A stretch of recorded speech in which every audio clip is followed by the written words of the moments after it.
আসসালামু আলাইকুম। কালবেলার সকল দর্শকদের শুভেচ্ছা এবং স্বাগতম জানাচ্ছি। বাংলাদেশ জাতীয়বাদী দল বিএনপির পটুয়াখালী জেলা শাখার ত্রিবার্ষিক কাউন্সিল আগামীকাল অনুষ্ঠিত হবে। তো এই দীর্ঘ 22 বছর পরে পটুয়াখালী যে কাউন্সিল, সেই কাউন্সিল আগামীকালকে অনুষ্ঠিত হবে এবং এই কাউন্সিল ঘিরে ইতিমধ্যে পটুয়াখালীতে একটি আনন্দ উৎসব এবং ঈদের মতো বিএনপি নেতা কর্মীদের মধ্যে দেখা গেছে এবং তাদের মধ্যে সেই উৎসব উদ্দীপনা আছে। এবং আগামীকালকে দীর্ঘ এই যে 23 বছর পরে জেলা বিএনপির ত্রিবার্ষিক কাউন্সিল অনুষ্ঠিত হবে, সেই কাউন্সিলে বিএনপির ভারপ্রাপ্ত চেয়ারম্যান রহমান তিনি প্রধান অতিথি হিসাবে থাকার কথা রয়েছেন এবং বিএনপির ভাইস চেয়ারম্যান আব্দুল আল মিন্টু তিনি এই কাউন্সিলের উদ্বোধক হিসাবে উপস্থিত থাকবেন। এছাড়াও বিএনপির বিভিন্ন স্তরের নেতৃবৃন্দ তারা এখানে বিশেষ অতিথি হিসাবে উপস্থিত থাকবেন এবং এই কাউন্সিলে প্রায় 2000 কাউন্সিলর তারা তাদের ভোটাধিকার প্রয়োগ করবেন, অর্থাৎ দলীয় প্রার্থী বাছাই করবেন এবং একই সাথে এখানে বিভিন্ন বিএনপির যে নেতা কর্মীরা রয়েছেন তারাও এখানে ডেলিগেট হিসাবে উপস্থিত থাকবেন। তো আমরা ইতিমধ্যে আজকে সারাদিন পটুয়াখালী জেলা বিএনপির কাউন্সিল ঘিরে যারা প্রার্থী হয়েছেন সেই প্রার্থীদের মনোনয়ন দাখিল এবং প্রত্যাহারের যে বিষয়টি, সেই বিষয়টি আপনাদের এখন আমরা জানিয়ে দেব। বিএনপি কর্তৃক যে নির্বাচন কমিশন করা হয়েছে, সেই নির্বাচন কমিশনার অ্যাডভোকেট আব্দুল হাই ফরাজি তিনি নির্বাচন চেয়ারম্যান কমিশনের এবং তিনি জানিয়েছেন যে তার যে নির্দিষ্ট সময় ছিল সকাল 11টা পর্যন্ত, সেই 11টার মধ্যে সভাপতি প্রার্থী হিসেবে 2 জন প্রার্থী তারা তাদের মনোনয়ন ফরম জমা দিয়েছেন নির্বাচন কমিশনের কাছে। এর মধ্যে রয়েছেন জেলা বিএনপির বর্তমান সদস্য সচিব সেনান সরকার কুট্টি এবং মাকসুদ আহমেদ বাইজিদ পান্না, এরা 2 জন রয়েছেন সভাপতি প্রার্থী হিসাবে পটুয়াখালী জেলা বিএনপির এই কাউন্সিলে এবং এছাড়া সাধারণ সম্পাদক প্রার্থী হিসাবে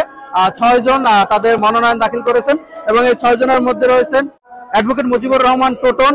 বশির আহমেদ মৃদা, অ্যাডভোকেট তৌফিক আলী খান কবির, মোহাম্মদ সাইদুর রহমান তালুকদার, মনির ইসলাম লিটন এবং দিলওয়ার হোসেন নান্নু। এই 6 জন রয়েছে এখানে সাধারণ সম্পাদক পদপ্রার্থী হিসেবে তারা তাদের মনোনয়ন দাখিল করছেন এবং আগামীকালকে সকাল 10টায় এই কাউন্সিল, যে বিএনপির যে ত্রিবার্ষিক কাউন্সিল, সেই কাউন্সিল সকাল 10টায় শুরু হবে এবং কালকে সারাদিনই এই অধিবেশন চলবে এবং এখানে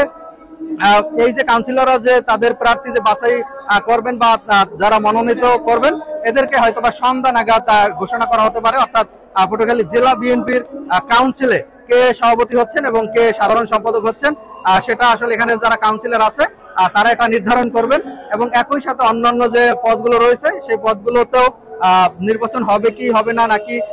সিলেক্ট করে দেওয়া হবে, সেটা অবশ্য আগামীকালকে জানা যাবে। এবং এখানে জেলা বিএনপির যারা সিনিয়র নেতৃবৃন্দ আছেন, বিশেষ করে জেলা বিএনপির আহ্বায়ক